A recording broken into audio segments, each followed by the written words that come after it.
Alright, well, before anyone says it, this lady has some bad trigger discipline, and if you're going to defend your property, I would advise you to put some shoes on, but that's just a small piece of advice. Okay, now that criticism is out of the way, these people are the reason why the gun control debate is over.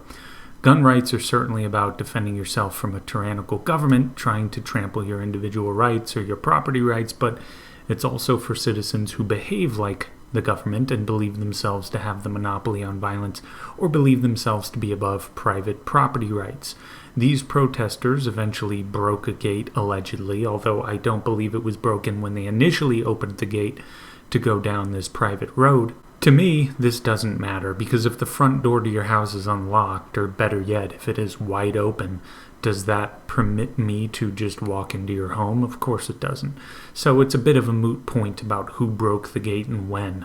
Now, this group of people, as far as I can tell from the footage and pictures I've seen, trespassed onto private property.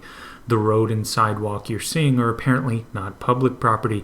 It's not like the sidewalk you would walk down on most roads. It's a gated community. Now, if you read a lot of the comments from people who are in support of these protesters or trespassers, whatever you want to call them, they say it doesn't matter because they're going to eat the rich anyway. And then I've seen quite a few people dox these people, saying, remember them when we do eat the rich. Now, that's a threat to someone just trying to defend themselves, if I've ever heard one. And okay, that's also a nice little reminder of the psychopathic nature of Marxists, but I digress. The issue here, of course, is these people are defending private property, from what I can tell in the videos and photos I've seen. But this does not matter to the Marxist elements within Black Lives Matter, of course, as they do not believe in private property. That much is clear, as we've seen them burn private property while celebrating the flames, and these people whose property they destroyed had nothing to do with anything that aggressed against anyone that the protesters are fighting for. And not for nothing, all of Marxism is based upon the rejection of private property, so there is that as well. So why is it such a stretch to assume that these people defending their property here are probably very frightened? They have no idea what the motivation is of these protesters or what their intentions are. They have no idea what they might do, what they might throw, or whether they might pick their house as the next bonfire they want to make. So they stand out front with their weapons trained on them while they're on private property, telling them to keep moving.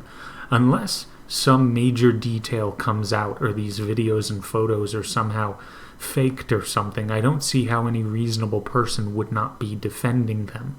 But that's just it. Given the information we have now, reasonable people should and have been defending them, except, of course, the Marxist element within BLM. As I mentioned before, you can find numerous people saying when the eating of the rich begins, remember these people, or that the entire idea of private property is a farce anyway, and given that they've destroyed small businesses run by people who live modestly, it's not just those who live in marble mansions who are under threat.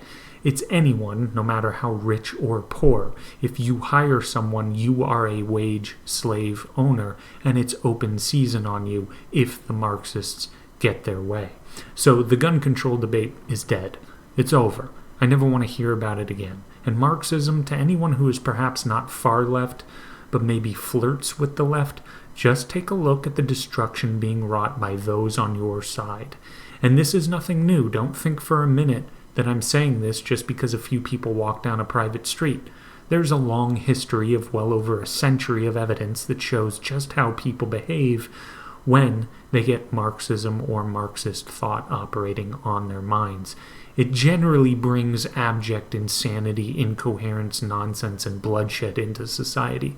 And the Marxists who are rioting and looting every day out there, well, they just prove my point more and more as each second passes.